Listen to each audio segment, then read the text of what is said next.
अगर आपकी रैंक अच्छी है, क्योंकि मैं एक स्कॉलर भी हूँ एंड गवर्नमेंट कॉलेज में पढ़ रहा हूँ, मतलब as a government engineering college के जो स्टूडेंट्स होते हैं उनको कई प्रकार के बेनिफिट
सो फाइनली यार कोई तो आया जीसी रायपुर का रिव्यू लेके। So hello everyone, my name is Dhanraj Kumar Sawa and I'm here to tell about the Government Engineering College honest review. And इस कॉलेज के बारे में मेरे से ज़्यादा बेहतर आपको फिलहाल तो कोई नहीं बता सका। सो मैंने अपने इतने पूरे साल में जितना भी जाना है अपने कॉलेज के बारे में, और वो सारी चीज़ें मैं इस वीडियो में कवर करने की पूरी कोशिश करूँगा। एंड अभी मैं इस कॉलेज का फाइनल ईयर स्टूडेंट हूँ and I am computer science engineering student at government engineering college Raipur. So let's start this video. तो चलिए शुरू करते हैं। सो अगर गवर्नमेंट इंजीनियरिंग कॉलेज के मतलब प्रीवियसली इस्टेब्लिशमेंट के बारे में अगर जानना चाहें तो उसमें वो क्या था कि 1956 में ये इस्टेब्लिश हुई थी, और ये पहले अभी जहाँ लोकेटेड है वहाँ नहीं, वहाँ पहले उससे पहले वो एनआईटी कैंपस में थी। मेजरली क्या था कि जो छत्तीसगढ़ में जो पहला इंजीनियरिंग कॉलेज, जो छत्तीसगढ़ में जो इंजीनियरिंग कॉलेज था गवर्नमेंट इंजीनियरिंग कॉलेज रायपुर, वो बाद में एनआईटी बना दिया गया। और जब एनआईटी बना तो गवर्नमेंट इंजीनियरिंग कॉलेज की दूसरी बिल्डिंग बना दी गई। ओके, सो वो अभी जहां एनआईटी रायपुर, जो गवर्नमेंट इंजीनियरिंग कॉलेज पहले आमानाका में थी, उसको एनआईटी रायपुर बना दिया गया। और गवर्नमेंट इंजीनियरिंग कॉलेज की नई कैंपस सेज बहार में, यहाँ स्टेशन से 10 किलोमीटर दूर सेज बहार में मतलब लोकेट की गई। कैंपस गवर्नमेंट इंजीनियरिंग कॉलेज के नाम से अभी चल भी रही है, वो तो 2006 में स्टैब्लिश किया गया। एंड कैंपस का साइज अगर देखा जाए तो कैंपस का size around 50 acres to 60-70 acres के करीब का कैंपस का साइज है। एंड बड़ा कैंपस लगता है क्योंकि स्टूडेंट्स भी बहुत कम है, लोग बहुत कम है, तो वाइब अच्छी आती है। कॉलेज को अभी रिसेंटली 2022 में एनबीए का एग्रेडेशन भी मिला था, मतलब अब इस कॉलेज में मास्टर्स के कोर्सेज भी स्टार्ट होने जा रहे हैं, अब अपकमिंग ईयर्स में स्टार्ट हो ही जाएंगे। और अपना जो कॉलेज है गवर्नमेंट इंजीनियरिंग कॉलेज रायपुर, ये छत्तीसगढ़ स्वामी विवेकानंद टेक्निकल यूनिवर्सिटी भिलाई में जो है उससे एफिलेटेड है। और एज अ स्टेट कॉलेज मतलब जितने भी इंजीनियरिंग कॉलेजेस हैं स्टेट में, वो सारे CSUT से ही, मतलब CSUT भिलाई से ही कनेक्टेड रहते हैं, उसी के अंडर में एफिलेटेड। आगे बात करते हैं मोड ऑफ एडमिशन की। तो इसका एक स्टेट लेवल एग्जामिनेशन होता है जो कि व्यापम कंडक्ट कराती है। सो CGPT के स्कोर के बेस पर इसमें यहाँ एडमिशन हो जाता है। इवन जो इंडिया लेवल के एग्जाम्स होते हैं JEE मेन, उनके बेस पर भी यहाँ स्टूडेंट्स एडमिशन लेकर आते हैं। कोर्सेज क्या क्या ऑफर किए जाते हैं, तो अब यहाँ civil engineering, mechanical engineering, electrical and electronics engineering, electronics and telecommunication engineering and computer science and engineering, ये 5 ब्रांचेस ये भी यूजी के लिए ऑफर किए जा रहे हैं। एंड व्हाट अबाउट मास्टर्स, ये उतना मुझे आइडिया नहीं है। सो अभी के लिए इतना ही कि यूजी के लिए 5 ब्रांचेस हैं और उनके सीट आप देख सकते हैं, उनकी सीट आप अभी देख सकते हैं। यहाँ सिविल इंजीनियरिंग को मैं सबसे पहले इसलिए रखा हूँ क्योंकि ये सिविल इंजीनियरिंग डिपार्टमेंट जो है जीसी रायपुर का सबसे पुराना ब्रांच है। एंड देन जितनी भी कोर ब्रांचेस हैं, उस टाइम पर 2006-7 के करीब मैकेनिकल इंजीनियरिंग, सिविल इंजीनियरिंग का ज्यादा क्रेज था, तो उस टाइम पर ये पहले ही स्टार्ट हो चुकी थी। फिर over the time period electronics and telecommunication branch आते गए, एंड फिर कंप्यूटर साइंस आता गया। सो जो टेक की ब्रांचेस हैं वो काफी बाद में कॉलेज में आई। कट ऑफ के बारे में जान लेते हैं। तो आप स्क्रीन पर कट ऑफ देख सकते हैं। तो कट ऑफ में अगर देखा जाए तो computer science and engineering students लड़कों के लिए होता है कि अगर 600 या 500 के अंदर रैंक है तो उनको एडमिशन डेफिनेटली मिल जाता है, जनरल और ओबीसी की बात करूं तो। एंड इवन ST/SC तो आप 1000 तक मान लो। And even also for the female students 1000 के अंदर तक, 1000 के रैंक के अंतर्गत उनको भी एडमिशन यहाँ मिल जाता है। और फिर सबसे प्रायोरिटी क्या होती है कि सबसे ज्यादा प्रायोरिटी यहाँ पर कंप्यूटर साइंस इंजीनियरिंग, जो कि सभी जानते हैं, मेजर प्रायोरिटी सभी कंप्यूटर साइंस इंजीनियरिंग डिपार्टमेंट्स होती है। सो उसमें सबसे ज्यादा अच्छे रैंक वाले स्टूडेंट्स उसी में आ जाते हैं। एंड मैं अपनी पर्सनल बात करूं तो मेरी रैंक थी 134 के करीब रैंक थी। तो मुझे फर्स्ट काउंसलिंग में ही मतलब मुझे अपनी सीट अलॉटमेंट हो चुकी थी। And then electronics and telecommunication की सीट्स फिल होती हैं। देन मैकेनिकल एंड सिविल, और कई लोग खुद से ज्यादा पैशनेट होते हैं कोर ब्रांचेस के लिए तो वो भी उसमें एडमिशन लेते हैं जिनकी रैंक काफी अच्छी होती है। वो बात अलग है कि टॉप ब्रांच है कंप्यूटर साइंस बोलकर, कंप्यूटर साइंस इंजीनियरिंग की जो डिपार्टमेंट है उसको बिल्डिंग के टॉप पर रख दिया गया है और अपने को सीढ़ी चढ़ के टॉप फ्लोर तक जाना पड़ता है। ये तो अच्छी बात नहीं हुई भाई, ये बातें बताई नहीं जाती। ये तो अच्छी बात नहीं हुई ना भाई। टॉप ब्रांच है इसका मतलब ये नहीं कि टॉप पर रख दो फ्लोर, लिफ्ट वगैरह नहीं है भाई कॉलेज में, थोड़ा एफर्ट मानना पड़ता है कंप्यूटर साइंस में। तो आगे देखते हैं फ्रेंड्स, लोकेशन की बात कर लेते हैं ताकि आपको कॉलेज आने में कोई दिक्कत ना हो। सो बेसिकली अगर आप ट्रेन से मतलब आ रहे हैं या रायपुर स्टेशन से आ रहे हैं तो स्टेशन से जो जहाँ कॉलेज लोकेटेड है, जगह का नाम है सेज बहार, एक गांव में लोकेटेड है, एक छोटा सा गांव है। लाइक आपको 10 किलोमीटर के अंतर्गत आपको डिस्टेंस पड़ जाएगा। एंड अगर आप रिक्शे से आ रहे हो तो आपके 60 रुपए से ज्यादा खर्च नहीं होने वाले। आपको आपके रायपुर जंक्शन से घड़ी चौक आना है, 20 रुपए लेगा। फिर घड़ी चौक से संतोषी नगर जाने के लिए बोलोगे तो आपको ऑटो वाला 20 रुपए ही लेगा। देन डायरेक्ट संतोषी नगर से आपको कॉलेज तक छोड़ेगा वो सेज बहार, फिर भी 20 रुपए। तो 60 रुपए में आप पूरा कॉलेज तक पहुंच जाओगे स्टेशन से। और नहीं तो फिर दूसरा रास्ता है जो कि मुझे काफी बाद पता चला, रायपुर जंक्शन से ऑटो वाले से बोलो जय स्तंभ छोड़ने के लिए तो आपको वो 10 रुपए लेता है। फिर जय स्तंभ से संतोषी नगर छोड़ने के लिए बोलो तो फिर भी 10 रुपए लेता है। देन आपको कॉलेज तक छोड़ेगा संतोषी नगर से तो 20 रुपए, तो आपको 20 रुपए कम लगेंगे और आप 40 रुपए में ही स्टेशन से कॉलेज तक पहुंच जाओगे। जोर जोर से बोल के लोगों को स्कीमें बता दे। अप्रॉक्स आप 40 to 45 मिनट्स में आप स्टेशन से कॉलेज तक का रास्ता लगता है अगर आप ऑटो से ट्रैवल करें तो। आगे बात कर लेते हैं फीस स्ट्रक्चर के बारे में। तो फीस स्ट्रक्चर आपको देखने में थोड़ा शॉक लगेगा, बट बाकी कॉलेजेस के मुकाबले में गवर्नमेंट इंजीनियरिंग कॉलेज रायपुर जो कि स्टेट इंजीनियरिंग कॉलेज है उसकी फीस दूसरे कॉलेज के कंपैरिजन में आपको काफी कम देखने को मिलेगी। इवन आपको जो फैसिलिटीज है इस फीस में मुझे तो लगता है कि मुझे अब जितना 3 साल में अभी लगा है कि मतलब डिसेंट है सारी चीजें और भी चीजें बेहतर हो रही हैं। सो अगर देखा जाए तो एडमिशन फी आपको लगता है अप्रॉक्स 3000 तक। मैं मेरे को एज्यूम कर रहा हूँ तो मेरे को टाइम पर थोड़ा सा 100-200 रुपए कम लगा था। एंड आपकी ट्यूशन फीस अगर बोला जाए तो पर ईयर का मतलब दोनों सेमेस्टर मिलाकर आपको 18,000 रुपए ट्यूशन फी देनी पड़ती है। And only end semester examination fees जमा करना पड़ता है और वो डिपेंड करता है, कभी ऊपर नीचे होता रहता है। मेरे टाइम पर अगर बात करूं तो मैंने अपने एडमिशन के टाइम पर 2865 रुपए कुछ पे किए थे, बट उन्होंने चिल्लर नहीं है कहके मेरा 2870 रुपए ही काट लिया और पता नहीं बाद में मिल जाएगा बोला। फिर मेरे साथ अन्याय हुआ है।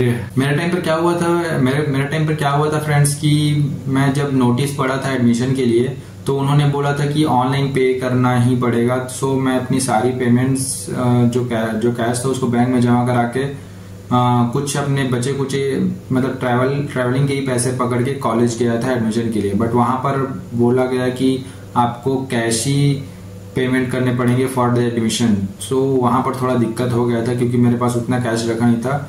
वो थोड़ा बहुत इधर उधर से मैनेज हो गया, कोई किसी ने मदद की मेरी। सो आप नोटिस थोड़ा सा ध्यान से पढ़ लीजिएगा। So there is no any difficulty for your admission. हम बात कर लेते हैं हॉस्टल की। तो गवर्नमेंट इंजीनियरिंग कॉलेज रायपुर का जो हॉस्टल है अभी तक यहाँ के स्टूडेंट्स को नहीं मिल पाया है। कि पहले क्या था कि यहाँ आईआईटी भिलाई का कैंपस यहीं लगता था, उनकी एक बिल्डिंग उनको दिया गया था। सो उनके जो स्टूडेंट्स हैं जीसी रायपुर के हॉस्टल को यूज करते थे, बट उनका कैंपस जो है शिफ्ट हो चुका है वापस से भिलाई में। सो अभी सारे हॉस्टल्स खाली हैं और according to information 4 hostel boys के लिए हैं एंड 3 हॉस्टल एकेडमिक ब्लॉक के लेफ्ट साइड में गर्ल्स के लिए है एंड एक गर्ल्स हॉस्टल जो है जो कि अभी अंडर कंस्ट्रक्शन है, वो अभी उस पर अभी काम चल रहा है। अभी भी उन पे कंस्ट्रक्शन का काम चल ही रहा है और काफी तेजी से काम चल रहा है। सो इस साल लगता है मुझे कि अभी जो फर्स्ट ईयर स्टूडेंट्स आएंगे इस साल उनको हॉस्टल डेफिनेटली प्रोवाइड हो जाएगा। एंड हॉस्टल की फीस स्ट्रक्चर के बारे में मुझे उतना आइडिया नहीं है, क्योंकि अभी तक हॉस्टल में मैं रहा भी नहीं हूँ कॉलेज के एंड कभी मिला भी नहीं किसी को। सो उतना मेरे को फीस का नॉलेज नहीं है। अगर हॉस्टल के बारे में रिक्रूटमेंट स्टार्ट होती है तो उसकी वीडियोस में आपको उसका इन्फॉर्मेशन मैं आपको जरूर दूंगा। बाकी मैथ्स वगैरह क्या होता है उसका कोई आइडिया नहीं भाई, पहले आईआईटी वाले रहते थे वही सारी चीजें यूज कर रहे थे, तो I have no idea about anything about hostel. आगे बढ़ते हैं यार और बात करते हैं मतलब फैसिलिटीज के बारे में। तो पहली फैसिलिटीज में तो गिनना चाहता हूँ भाई library is the most beautiful place of this college. Okay, मतलब लाइब्रेरी में फैसिलिटीज बहुत अच्छी है। मतलब आपको हर प्रकार के बुक्स आपके जितने भी जो भी सेमेस्टर आपका चल रहा है उसमें सारी बुक्स आपको लाइब्रेरी में मिल जाएंगी। वो बात अलग है कि मतलब नंबर ऑफ बुक्स कम हो तो आपके लिए बुक बचे या ना बचे, या फिर कभी कभी क्या होता है कि सारी बुक्स खत्म हो जाती है क्योंकि सभी लोग एक ही बुक्स इशू करा लेते हैं। सो कई लोग के लिए कम पड़ जाता है, तो आपको में भी खरीदना पड़ सकता है अगर आपको जरूरत पड़े तो, अगर लाइब्रेरी में आपको बुक ना मिले तो। एंड इवन जो कॉम्पिटिटिव एग्जाम्स होते हैं उसकी बुक भी लाइब्रेरी में अवेलेबल रहती है। एंड लाइक कैट गेट सब कॉम्पिटिटिव एग्जाम्स की जो बुक्स हैं वो भी आपको लाइब्रेरी में अच्छे से अवेलेबल मिलेगी। 5 ब्रांचेस हैं, तो 5 ब्रांच की हर जितनी भी बुक स्टूडेंट्स के सेमेस्टर्स के लिए यूज हो रही है, इवन कॉम्पिटिटिव एग्जाम्स के लिए यूज हो रही है, वो सारी बुक्स आपको लाइब्रेरी में अच्छे से मिल जाएगी। एंड इवन एससी कैंडिडेट्स जो होते हैं उनके लिए अलग से एक्स्ट्रा बुक्स भी लाइब्रेरी में अवेलेबल रहती है ताकि उनको एक्स्ट्रा बेनिफिट्स मिल सके। और अगर बात किया जाए तो लाइब्रेरी बहुत शांत रहता है एंड पढ़ने के लिए माहौल भी काफ़ी अच्छा रहता है लाइब्रेरी में। एंड वाईफाई सपोर्ट फुल रहता है लाइब्रेरी में। आप अपना अगर ऑनलाइन स्टडी कर रहे हो तो वहाँ आपको इंटरनेट की कोई दिक्कत नहीं होने वाली। लाइब्रेरी में अगर आपको कंप्यूटर में काम है, अगर आपको कुछ फाइल वगैरह बनाना है, आपको शांति से बैठकर कुछ काम करना है कंप्यूटर वगैरह में, तो कंप्यूटर भी अवेलेबल रहते हैं। कुछ कंप्यूटर जो होते हैं कि खराब हो चुके हैं अभी मेरे को, जैसा मैं अभी कुछ दिनों पहले गया था तो मुझे पता चला। एंड बाकी कई कंप्यूटर्स अच्छे चलते हैं। सो अगर आपको जरूरत पड़े तो कंप्यूटर्स को आप अपने बेनिफिट्स के लिए यूज कर सकते हैं। इवन आप उसमें अपना एक प्रोफाइल सेट करके उसमें पासवर्ड भी रख सकते हैं। So no one can access your data on your computer. Okay, so this is the way to use that computer. दूसरी चीज ये बताऊं, कॉलेज में तो भाई जितने भी इवेंट्स होते हैं उसके लिए एक अच्छा ऑडिटोरियम हॉल है। इवन 600 to 700 स्टूडेंट्स के लिए अच्छे से सिटिंग की फैसिलिटी अवेलेबल है ऑडिटोरियम में। बहुत बड़ा ऑडिटोरियम है। रिसेंटली हमने नेशनल स्पेस डे भी सेलिब्रेट किया इसी ऑडिटोरियम में। एंड जो चंद्रयान 3 के मिशन डायरेक्टर थे डॉक्टर एम शास्त्री जी, वो भी आए थे एंड काफी कुछ जानने को मिला। आगे बढ़ते हैं, खाना पीने के बारे में पता करते हैं, थोड़ा करते हैं कैंटीन के बारे में। सो कॉलेज की जो सी ब्लॉक है, सी ब्लॉक की बिल्डिंग जो है उसके बेसमेंट में ही कॉलेज की जो जीसी रायपुर की उसकी कैंटीन लगती है और ये कैंटीन स्पेसिफिक जीसी रायपुर का ही है। एंड खाने की क्वालिटी और प्राइस को अगर देखा जाए तो खाने की क्वालिटी डिसेंट है, प्राइस भी काफ़ी अच्छा है। एंड मतलब प्राइस भी काफ़ी लो है एंड आपको अच्छे मतलब फूड मिल जाएंगे आपको, मतलब डिशेस आपको वहाँ पर मिल जाएंगे। इवन आप लंच भी कैंटीन में कर सकते हो अगर आप करना चाहो तो। अगर टाइमिंग की बात करूँ कैंटीन की, तो सुबह 8 या 9 बजे से कैंटीन खुल चुकी रहती है और अगर शाम को कई लोग अपना डिनर भी वहीं से करते हैं या मंगवाते हैं तो मैक्सिमम रात के 9 बजे तक कैंटीन खुली रहती है। सो आगे बढ़ते हैं यार, बात करते हैं कॉलेज में कौन कौन सी सोसाइटी एंड क्लब्स हैं। तो कॉलेज में तो ऐसे काफ़ी मतलब बहुत सारे अभी सोसाइटीज़ एंड क्लब बन चुके हैं। एंड मेजरली मैं तो जैसे कंप्यूटर साइंस इंजीनियरिंग बैकग्राउंड का हूँ, तो मैं अपने कोडिंग क्लब में ही ज़्यादा टाइम अपना स्पेंड करता हूँ। फर्स्ट क्लब जो है कि कोडिंग और कंप्यूटर साइंस स्टूडेंट्स के लिए है। बाकी सारे स्टूडेंट्स भी दूसरे ब्रांच के भी इस सोसाइटी को ज्वाइन करते हैं।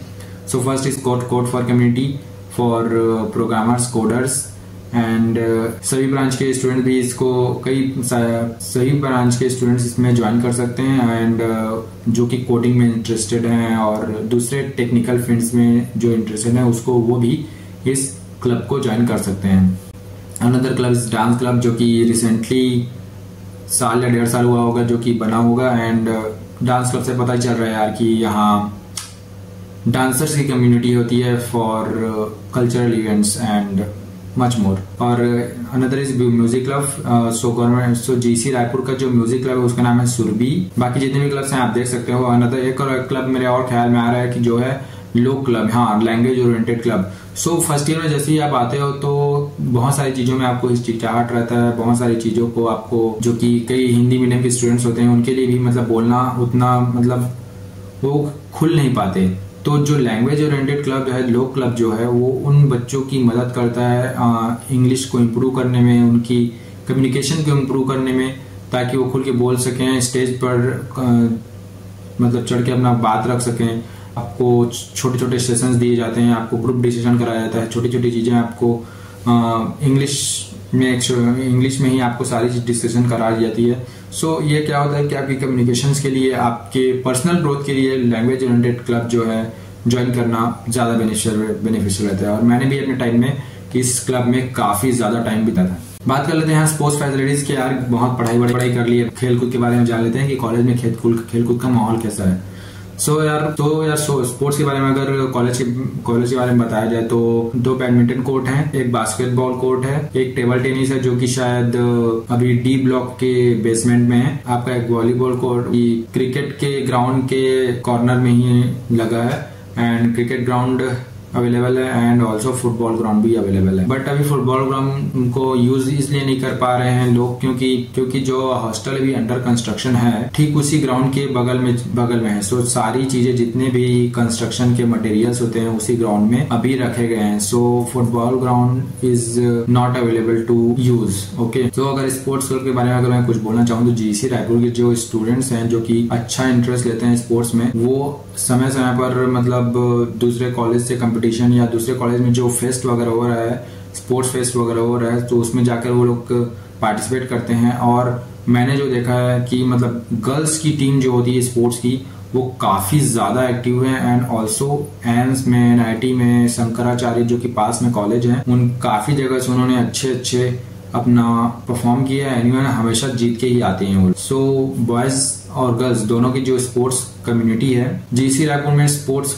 का जो फैसिलिटी है वो काफी अच्छा है। एंड ओवर द टाइम ये और अच्छा होता जा रहा है। सो अगर आप स्पोर्ट्स में इंटरेस्टेड हो तो अगर सीनियर से आप कनेक्ट करोगे तो आपके लिए बहुत ज्यादा बेनिफिशियल होगा। बाकी चीजों के बारे में बात करूं तो बाकी कॉलेज की जो कल्चरल फेस्ट और टेक फेस्ट होते हैं उसके बारे में अगर बात करें तो कॉलेज में टेक्निकल फेस्ट होता है जिसके अंदर ही कल्चरल फेस्ट आता है। तो टेक फेस्ट का जो अपने कॉलेज में टेक फेस्ट होता है उसका नाम है आवेश, एंड जो स्पोर्ट फेस्ट होता है उसका नाम है आयाम। रिसेंटली कुछ सालों पहले तो कोरोना वगैरह चल रहा था, तो लास्ट में 2019 में आवेश हुआ था, देन और फिर 2023 में आवेश हुआ है। उसके पहले मतलब 2-3 साल तक कोई इवेंट नहीं हो रहा था कोरोना के कारण।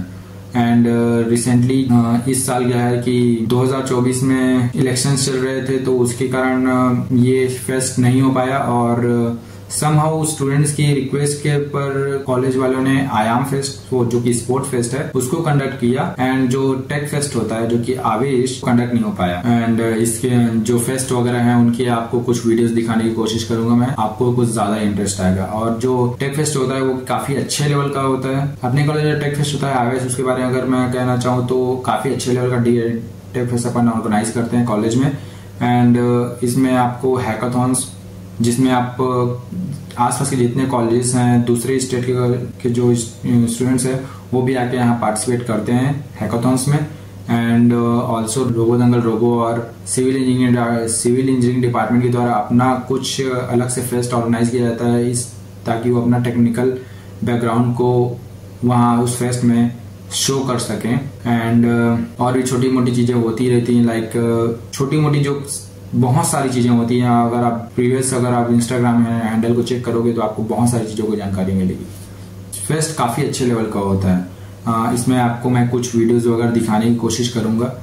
एंड आयाम फेस्ट के अगर बारे में, जो कि स्पोर्ट फेस्ट है, उसके बारे में अगर बोला जाए तो सारे फेस्ट जितने भी स्पोर्ट्स हैं जिसके लिए कॉलेज में मतलब कोर्ट है या नहीं ये सब नहीं देखा जाता। जितने भी स्पोर्ट के गेम्स हैं, सारे गेम्स, सभी के सभी गेम्स आयाम के अंदर कंडक्ट किए जाते हैं। 2024 में रिसेंटली बहुत सारे लगभग 15 to 16 स्पोर्ट्स ऑर्गेनाइज किए गए थे आयाम के। सो बात कर लेते हैं कॉलेज के अदर कम्युनिटीज के बारे में। सो कॉलेज में नेशनल सर्विस स्कीम की कम्युनिटी भी बनाई गई है। सो इसमें क्या है कि जो स्टूडेंट्स सोशल सर्विस में इंटरेस्ट रखते हैं उनके लिए बेटर चांस होता है अपने स्किल्स को शोकेस करने का, सोसाइटी में डिफरेंट इवेंट कंडक्ट करा के उन पर अच्छा काम करने का। सो अगर जीसी रायपुर के एनएसएस की कम्युनिटी के बारे में बोलना चाहूँ तो काफी अच्छा डेकोरम मेंटेन करके रखा है। और पास्ट में जितने भी काम किए हैं, जितने भी उन्होंने कैंपस के अंदर काम किए हैं, कैंपस के बाहर काम किए हैं, इवन रायपुर सिटीज के डिफरेंट लोकेशन पर जाके वो लोग अपने काम को शो करते हैं, अपनी सोशल सर्विस स्किल को शो करते हैं ताकि वो लोगों को मोटिवेट कर पाए, लोगों को अवेयर कर पाए और जो अपनी बात है जो सोसाइटी के लिए मीनिंगफुल है उनको लोगों तक पहुंचा सके। इसके लिए वो लोग काफी अच्छा कोशिश करते रहते हैं। और जीसी रायपुर की जो एनएसएस कम्युनिटी है वो इतनी ज्यादा फेमस है कि मतलब जो एनएसएस का जो स्टेट कैंप होता है वो 2024 का हमारे कॉलेज में ही कंडक्ट किया गया था और 7 दिन तक मतलब पूरे स्टेट के डिफरेंट कॉलेज के सारे स्टूडेंट्स हमारे कॉलेज में आके विजिट किए थे। ये बहुत ही एक ज्यादा बड़ा प्राउड मोमेंट होता है जब आपके कॉलेज में ही दूसरे कॉलेज के बच्चे पार्टिसिपेट करने के लिए आ रहे हैं। तो जीसी रायपुर की जो एनएसएस कम्युनिटी है वो काफी ज्यादा ग्रोइंग फेज में है। Also for their volunteers, for their student communities, उनका हर काम बहुत अच्छे ढंग से कंप्लीट होता है। इसके अलावा कॉलेज के सेंटर में एक टेम्पल भी है जो कि सरस्वती माता का टेम्पल है। एंड हर साल बसंत पंचमी में इसकी पूजा भी कराई जाती है और स्टूडेंट्स जिनको पूजा करना होता है सो आप मंदिर में विजिट कर सकते हैं। ठीक मंदिर जो है, ठीक जो कॉलेज की एडमिनिस्ट्रेशन जो ब्लॉक है उसके ठीक सामने में मंदिर, जो सरस्वती माता का मंदिर है, वो लोकेटेड है। सो बात कर लेते हैं गाइस प्लेसमेंट की। So as a state government engineering college की बात किया जाए तो बाकी जितने भी 3 गवर्नमेंट इंजीनियरिंग कॉलेज हैं स्टेट के, उनसे ज्यादा अच्छा प्लेसमेंट जीसी रायपुर का है।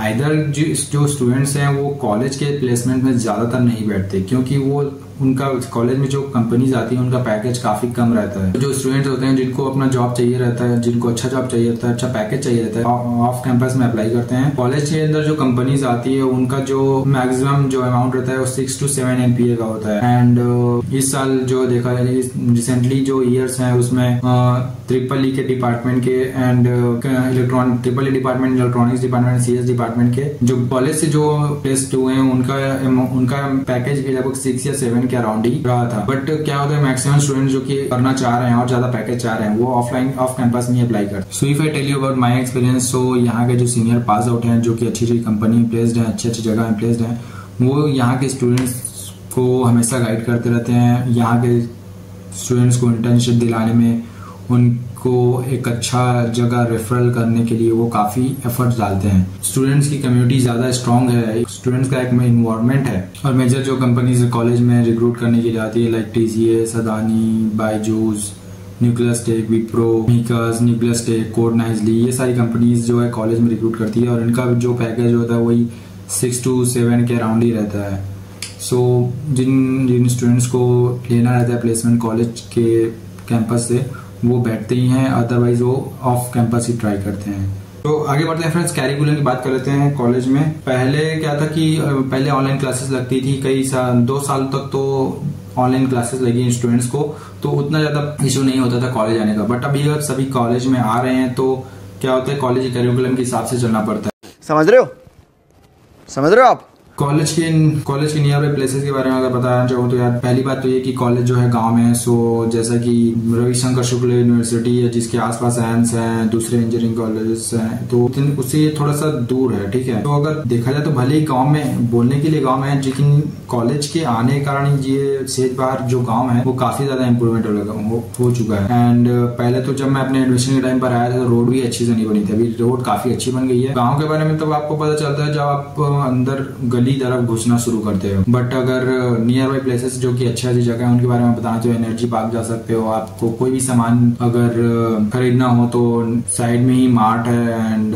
कलर्स मॉल है। सो एक जनरल डिसीजन अगर मैं करना चाहूँ तो फ्रेंड्स, तो as a computer science engineering students सारी चीजें आपको इंटरनेट पे अवेलेबल मिल जाती है। इवन आपको डीएसए का जो कोर्स है, आपकी कोडिंग की सारी कोर्सेज हैं, ये जितनी भी चीज़ें सीखनी है वो सारी चीज़ें आपको इंटरनेट पर अवेलेबल मिल जाती है। इवन कॉलेज के प्रोफेसर अच्छे से अच्छे तरीके से आपको जो कि यूट्यूब में पढ़ा रहा है या फिर दूसरे कोर्सेज में पढ़ा रहा है उसमें आपको मिल जाती है। सो एज अ माई एक्सपीरियंस, क्योंकि मैं एक स्कॉलर भी हूँ एंड ऑल्सो मेरी फीस भी कम है एंड गवर्नमेंट कॉलेज में पढ़ रहा हूँ। सो इतनी मेरे को मतलब घर वालों को मतलब बर्डन नहीं होने देते। तो पैसे मेरे को स्कॉलरशिप मिल रही है और भी मतलब as a government engineering college के जो स्टूडेंट्स होते हैं उनको कई प्रकार के बेनिफिट्स मिलते हैं। सो अगर आपकी रैंक अच्छी है एंड आप ज्यादा पैसा नहीं खर्च करना चाहते, so definitely you can join the GC Raipur. Otherwise you can, it's your choice where you want to join. So scholarship को पाने का भी अलग अलग क्राइटेरिया रहता है। आपको अपनी अच्छी CGPA मेंटेन करनी रहती है, आपको अच्छा पढ़ाई में अच्छा कैरिकुलम बना के चलना पड़ता है। एंड कोई भी अगर आपकी क्वेरीज हो तो आप कमेंट में पूछ सकते हैं। कोई भी अगर आपकी क्वेरीज हो तो आप कमेंट में पूछ सकते हैं या आप मुझे इंस्टाग्राम पे DM भी कर सकते हैं। मैं अपने इंस्टाग्राम और लिंक्डइन और ट्विटर का हैंडल आपने डिस्क्रिप्शन में जरूर दे दिया रहूंगा। So you can DM me there and you can ask your doubts to me. So तब तक के लिए गुड बाय फ्रेंड्स, मिलते हैं अगली वीडियो में। Thank you so much.